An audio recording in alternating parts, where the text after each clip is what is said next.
Hi, and welcome back to my crazy awesome journey. Um, I have notes today, okay, because this is an important one, and I didn't want to forget. I didn't want to forget anything.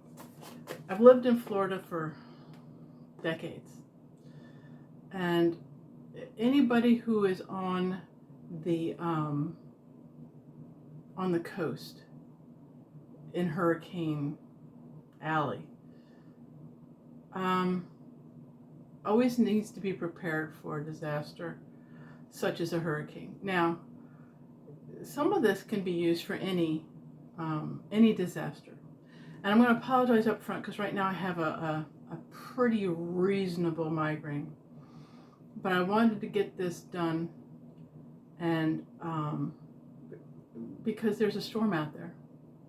Now, when you watch this later on down the road, maybe not, but maybe you can still utilize some of the information. Okay. Now, this is how I prep for a hurricane. Okay. So, like I said, this could be used for many hurricanes, many disasters. I don't know how it would work for earthquakes because it's kind of, you don't know it's coming. Uh, I, I, I've never lived in hurricane zone. Now, I've never lived in earthquake zone. I've lived in hurricane zone. And with hurricanes comes tornadoes as well. Um, but usually they're not like the Midwest tornadoes. I'm going to get this right. I'm so sorry. Um, but so let me look at my notes here. Let's see. Technically speaking, anybody who lives on the coast should be a prepper to some degree. I think anybody who lives, period, anywhere should be somewhat of a prepper. I grew up in an era where my folks had pantries, had a victory garden. They grew up in the Depression. They saw a lot of things that came up suddenly. I mean, I can remember there was a trucker shortage one time, and you couldn't get goods. I think everybody should have something. Now, this is my personal opinion, but I think everybody should have a supply, even if it's a small prep, and you have to tailor it to your area and what your possible disasters could be. Okay. I'm just going to give you some basic ideas. This is what I do. Okay. It is not comprehensive. All right. One of the first things I do is I prep long before the disaster. You will never see me in the store just before a disaster. You're not going to find me there getting milk and eggs and bread and what have you. It's just, no. I always have a stash, period. Whether it's, I didn't run out for toilet paper. Okay, I'm not going to do it this time. I'm not going to be running out for water. As a matter of fact, I got my water from the big box store, BJ's, months and months ago, probably long before even June hit. Okay, I usually stock it up, and if I don't need it, fantastic. And then as the season passes, I will start using that water so that it's pretty much depleted by the time springtime comes, and I stock up again. Same thing with the food. I always have stacks of food. I have cans of food. I'm probably getting ahead of myself, but that's okay. I get stacks of food, and it's usually something simple, heat and eats. And if I don't use it, it goes to the food pantry as it approaches expiration time. Okay, so the things I want to cover here are your water, your cooking ability, canned food and lighting, and security at the end. Most importantly, really, is water, your security in water. You can only live a few days without water. You can live weeks without food. It's not comfortable. I know that. But yeah, water most important. If you look at preparing for a disaster, and it's going to be glib, and I don't mean it to sound glib, But I personally look at it as camping. Okay, I look at it as camping because we went through a major hurricane where I thought I was going to lose my home. We had sheltered someplace else, and I thought we were going to lose our home. But thank you, God. Literally, thank you, God. By God's grace,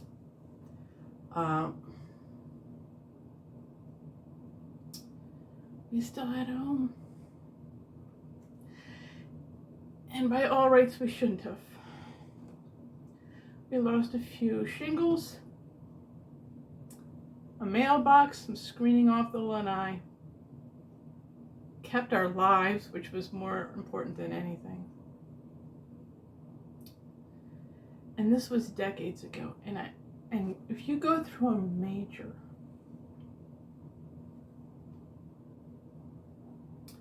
it still affects you. You know, any trauma affects you, right? I don't want to ever go through that again. I don't. But here I sit because in the end, a couple of tears is worth it to live where I live. But that's my thing, okay? So, tissue's gone. Let's go on. Water being the most important, you also have to prep your house, okay? You got to prep your house for possible flooding, water intrusion of any type, and wind intrusion. Okay, one of the things I learned from that storm was the garage is a super weak point. It is like one of the weakest points. And once you let wind into your home during one of these storms, it will literally blow the roof off. Not good. Okay, so what we did in that particular case was we put our car in the garage and we put cushions up against the bumper and we slowly backed the car up to the garage door, okay? And the car kept the garage door in place so it wouldn't blow in.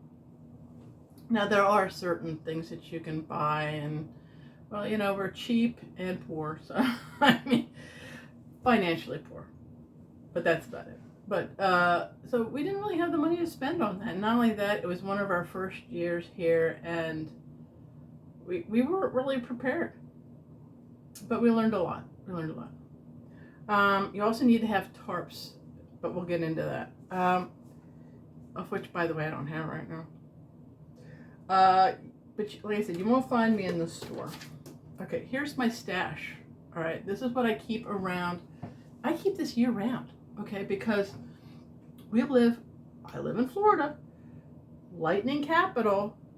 So what that means is at any given moment, you could have an intense bolt of lightning, and probably will, and it's not unusual for your lights to go out. Now, a lot of times they'll flicker or they're out for half an hour, but the last time it was out for about 6 hours. So I said, well, you know what? I'm not as prepared as I should be. So what did I, I changed that. So what do we have here? I have a Coleman stove, all right? I have lighting. I don't recommend candles because it's an open flame. And it's not as safe, is all I'm saying. You can have it if you have to, but, think safety. I have a bunch of canned goods, a lot of heat and eats. I have a coffee pot and powdered creamer because you know what? Coffee is very, very important. And you know what? When you're going through a disaster or a tough time, comfort is really important. I mean, just that cup of coffee in the morning, even if it's powdered creamer, which I don't really care for. But, I would rather have powdered creamer and a cup of coffee than no coffee at all. But that's me. But, comforts, anything you can use to find comfort is helpful. Okay. But you also have to think of what your own needs are and preferences are, okay? And think easy. All right, that's important. Think easy. Everything that I don't use in the food department goes to the food bank when it's close to expiration time. But usually these canned goods can last for years on the shelf.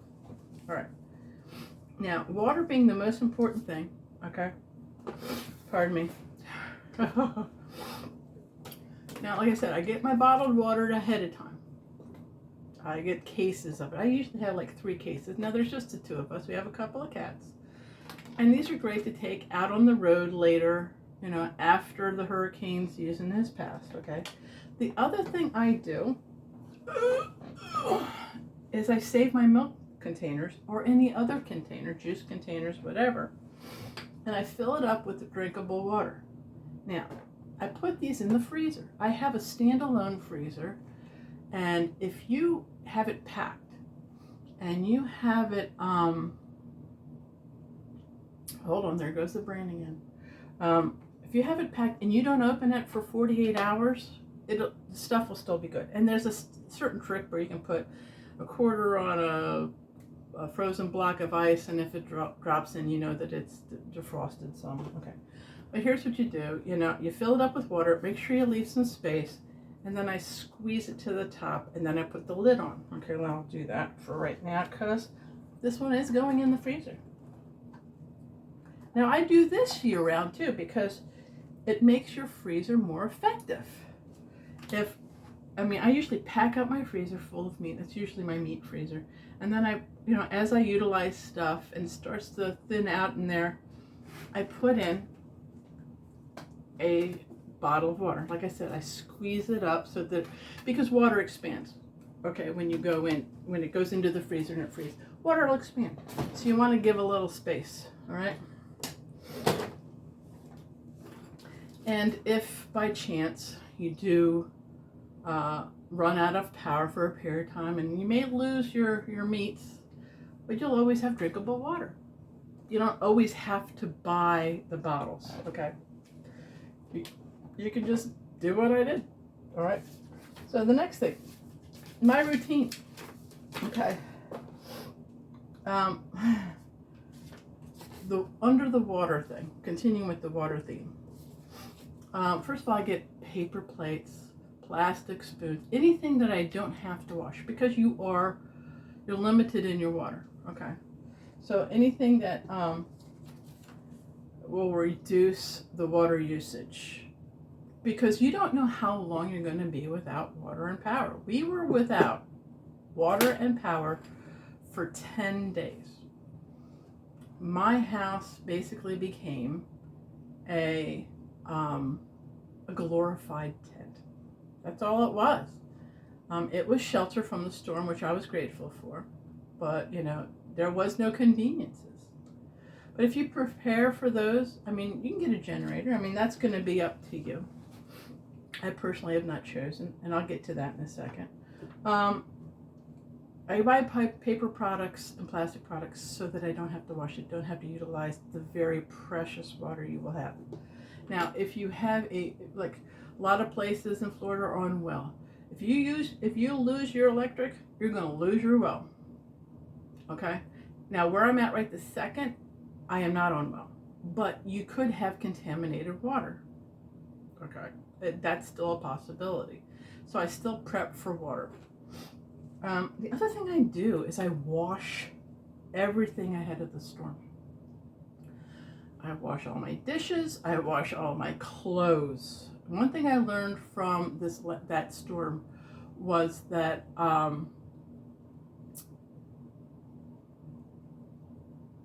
clean clothes and clean sheets and clean everything started to run a little thin. Okay, so I realized from then on I was going to wash all my clothes ahead of time. Wash my dishes, get a shower beforehand because you don't know when you're going to have water to clean up with, okay? Also with the water, if you think you're going to lose water, like you're on a well, you fill up bins. You use those bins for washing and for flushing. And if you're really good, you can have a bin of water and an empty bin, okay? And you take the water and you wash up with, and you let it fall into the other bin, and you take that water, excuse me, and you wash and you flush your toilet with, okay? So that's the next thing you do. I mean, like I said, you could be without water for days or weeks even, or the same thing with electricity. Let's see, next. The next thing I do is really I clean up outside, because I've already prepped indoors. I already have my stash. I've already, you know, what we've already said. Don't want to get repetitive. I clean up outside. Just remember, and a lot of it depends, what you do outside, really a lot of it depends on where you live. If you're living close to the coast, you're going to want to board up.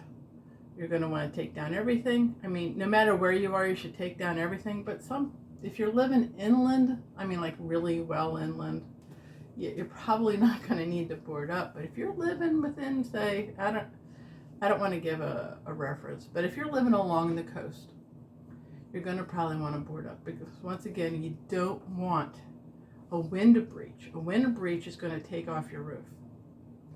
And anything that's outside, anything that is, even the littlest thing can be a projectile. And when you have 100 miles an hour, 100 mile an hour winds, that little projectile can break a window, and there's your wind breach. It could cause damage to other things that you have. So everything must go. Everything must be contained. Now, if you have bricks, that's not likely to get picked up unless you're getting a Cat 5 and you're on the coast. I would take everything off outside. Done. Any flags, any tchotchkes out there, plants, everything must go in. Tie it down. And that's the other thing. If you can't put it away, depending on where you're at and what you expect, I have tied things up. You know, I have tied things up into one big mass of a bundle. You know, because we live in a small place. I don't always have a space to put stuff. Like I said, depends on what you're expecting in your area. Other thing is always have a backup plan. Okay? All right, you're going to do this, you're going to do that, but what's your backup should things go awry? Because it is an emergency situation. Prepare for an emergency. Okay. Electric. What do I have for electric? I bought this Coleman stove because after that 6-hour power outage, I said, you know, I need something else. So I got this. It's right on this side. I have a 4-in-1 Coleman stove. I saw this and I thought, that's perfect. It's what I need. And that's the thing. You have to pick out what is perfect for you. Like, what are my needs? And what I needed was, this has a walk to it. Let me pick the whole thing up for a sec. All right. This has basically a walk on the top. Waka, waka, waka. All right. This also has a cooking surface here, like a griddle. Is that right? Griddle, yeah. And then on the other side, you have the lines for like a grill marks. And if that's not enough, you have a burner. And the reason I wanted the burner, coffee. I wanted someplace I could put coffee. The other thing is, now this is a percolator type. Another option would be like a pour over, where you just heated up the water and you just do the pour over. Now, so this is perfect for this. Now the other reason I wanted this was I put a pot on it and I can make things, I can heat up a dinner, okay? Although keep in mind that this is going to use water. So, but you could cook something like this, quick and easy. Or you could use stuffing, okay? And they have all kinds of canned meats, right? Let's see what else. What do we have here? I got a bunch of stuff here. Raw. Seriously. Okay. I mean, they have canned hams. They have canned chicken. They have roast beef even. And if, I'm not saying it goes with this, but, you know, canned fish, salmon. Make salmon patties later. Or, once again, food bank. All right. And if you don't feel like cooking, because you probably won't, it's hot. At least that is for us. That's the case for us here. It's hot. Pick something quick and easy. I don't normally eat it. That's not my norm. I usually make everything fresh. But in an emergency, okay? Also, you could have beef stew. You could have chicken and dumplings. Okay, the point is, quick and easy, little cleanup would be the best way. Now, like I said, they have the canned meats, add your canned vegetables, and here's some canned potatoes, you know. Also, soups. Soups are a good option.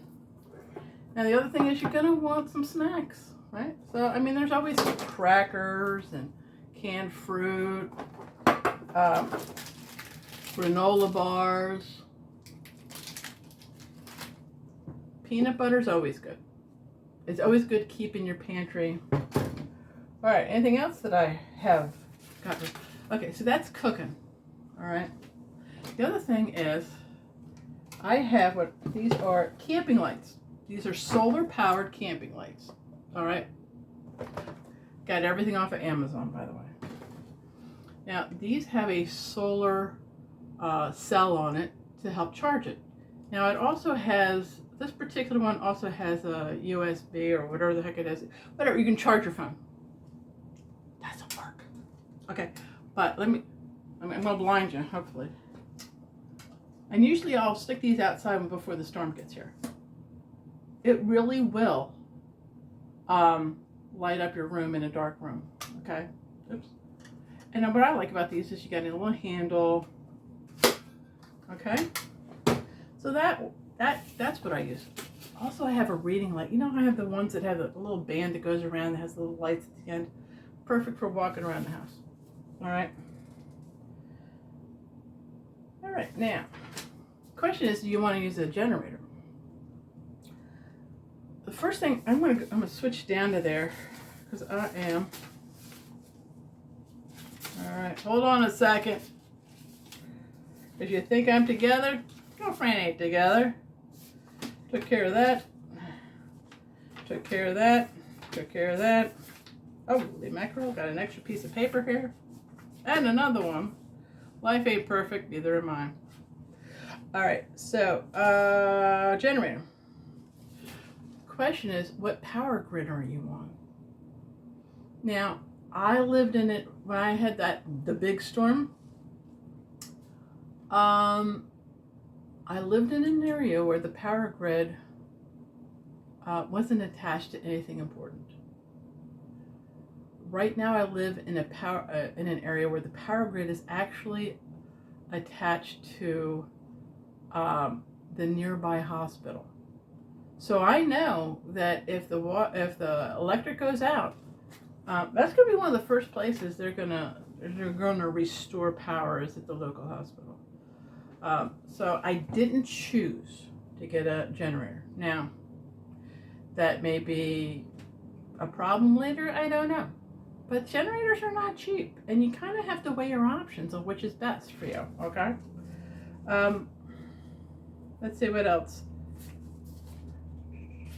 All right. So we're getting into the aftermath. So let's talk security just for a little bit. You have to make a decision beforehand where you're going to go. Okay. Some of that depends. Like if we're talking hurricanes, you got to decide where that hurricane is going to go. And you kind of almost have to be a little bit intuitive about it because hurricanes have a mind of their own. All storms, all disasters have a mind of their own.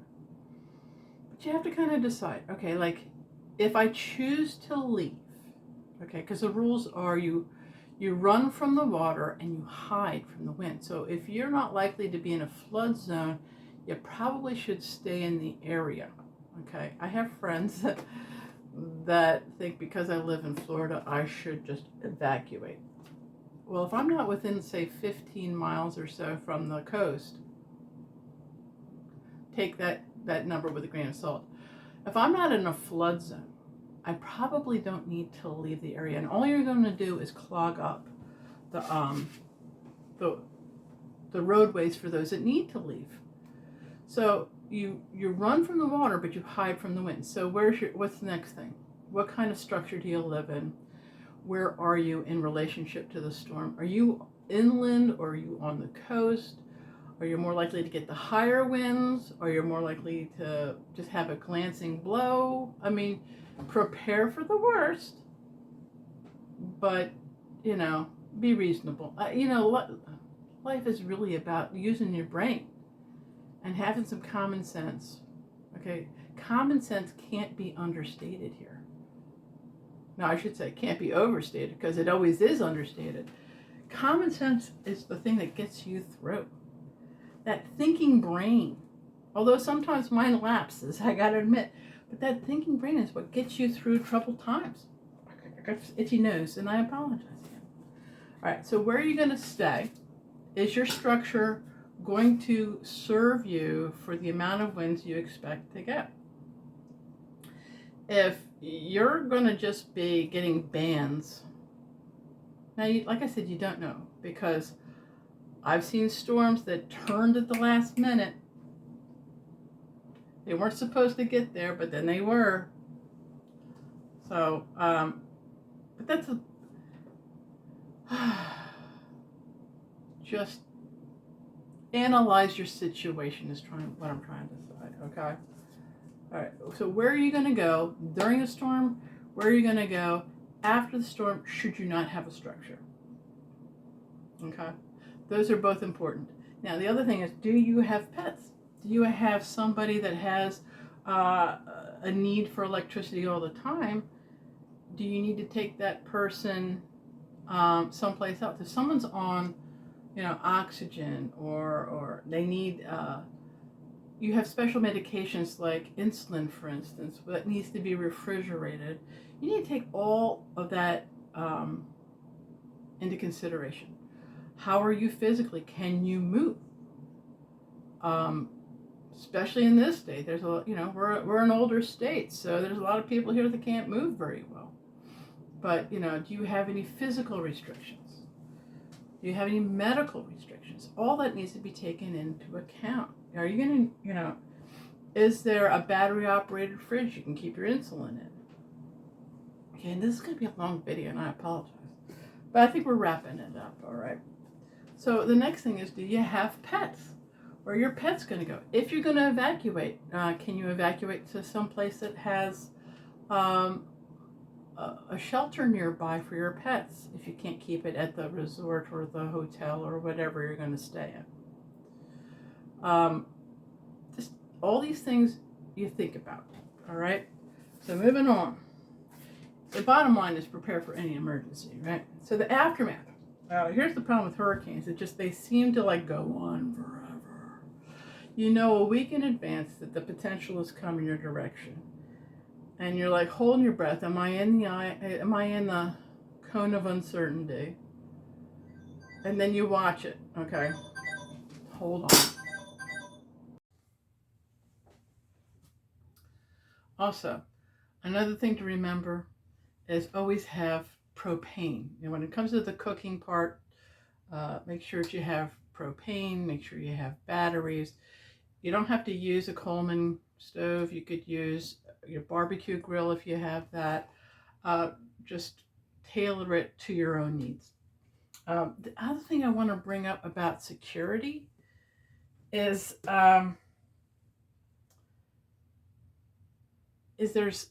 be aware of scammers and looters. Depending on how bad your situation is, I can guarantee you there's always going to be a scammer. I remember after the storm, we had people knocking at our door, or not necessarily our, but in the neighborhood, there was people knocking on the doors. Oh, here's my card. I'll fix your roof.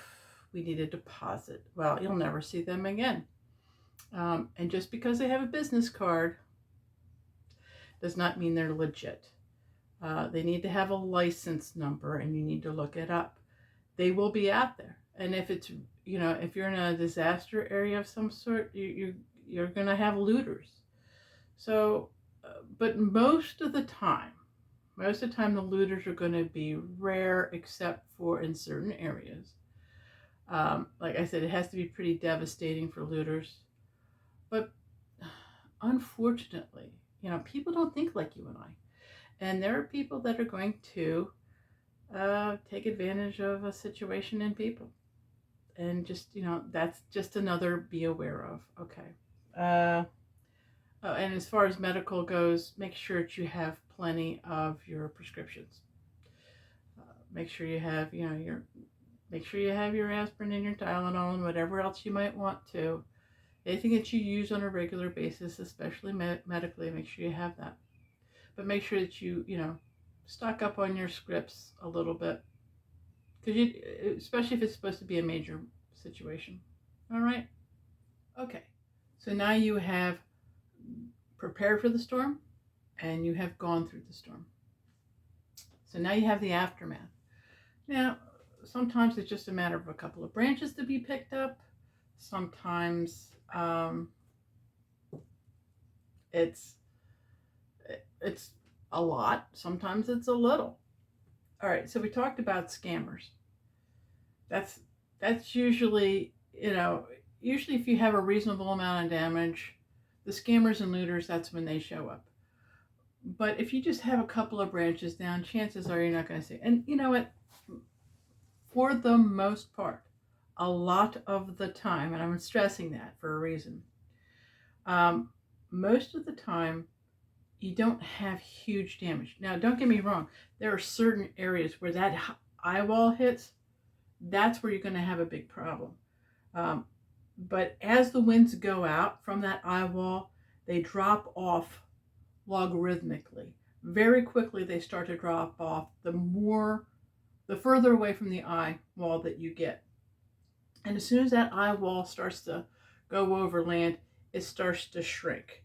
So that area starts to shrink, and your damages or potential damages, that starts to shrink. I mean, that's for all the years, decades that I have watched the storms, that's what I have personally observed. Now, if you're near the eye wall, you're going to get significant damage. If you're near the coast, you're going to get significant damage. Like if you're like in a flood area, if you're going to get storm surge, which is another big thing to watch out for. If you're on the coast, but pay attention to your local radio stations and weather stations and TV stations. They'll tell you. You should know whether you're in a storm surge plain. I looked at my county, and I could tell what flood zone I was in, or storm surge I was in. I think I was in a 3 at the time. Okay. I'm not in a storm surge at this point, but that's something you can look at. You can look that up. It's on your county websites. So that if it's a Cat 3, for instance, which is where we were, that's where the storm surge could possibly reach you. I don't know if that made any sense. We were in a storm surge number 3. We were good up until a 3, and then after that we had potential for storm surge. Like I said, don't have that at all right now. So where was I going with that? The aftermath. Make sure you have a tarp, because you're going to need to, if you have any kind of roof damage, you definitely want to keep the rest of the rain out that comes on a daily basis. Like I said, our house was a glorified tent. Bottom line is, you're going to be inconvenienced. At the least, you're going to be inconvenienced, even if it's mentally. At the worst, you could have some pretty disastrous stuff. Just remember that your life is the only thing that really matters here. as long as you have your life and your family has their lives, that's the only real, true, valuable thing there is. Everything else can be replaced. You can get a new air fryer, you know, everything's replaceable.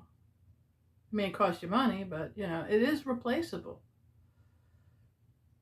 If you have special items such as things that have been been in your household for generations, and you don't, it would crush you if it got damaged. I literally will pack it up like I am going across country. I will pack it up in a box with plastic, because you got to watch out for water intrusion. I will pack it up, and if I won't do it.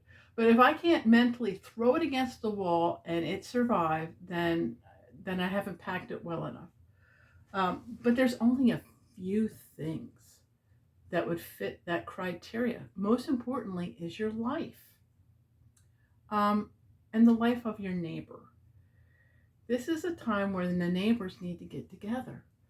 This is the time where you have an extra can of beans, you give them a can of beans. It's a shame that things have to kind of get like that before you know your neighbors, but it is a good opportunity to get to know your neighbors. Once again, careful of downed wires. That could be a problem. Use your brain. You have a brain. I know you do. There's a lot of people that have brains. But your common sense is really going to be the thing that gets you through. Your ability to change how you look at something is the thing that's going to be able to get you through. I personally look at this as a big camping trip. I know that it's more than that. Okay, this is me. This is how I get through things. Is I try to find the positive in things. Look on the bright side. That lowers my electric bill because I'm not using electric. Whatever you can think of, right? I just want to leave you with some parting words. Despite the fact that this had to be a very serious video because of the storm that's out there. Of course, if you're watching this in January, it's no longer out there. But because there was a storm out here, we do have to take it seriously. I don't want you to worry, though. Like if you're from another state, I know there's a lot of people that have moved here. If you're from another state, prepare. Don't worry to the point where you're losing your mind. Be aware. Prepare and be aware. And use some common sense. Use just common sense. And try to think positively. That will get you through everything. It really will. That and God's grace. So, and that does work, by the way. So, at any rate, let's hope for the best. And I'll see you on the next video.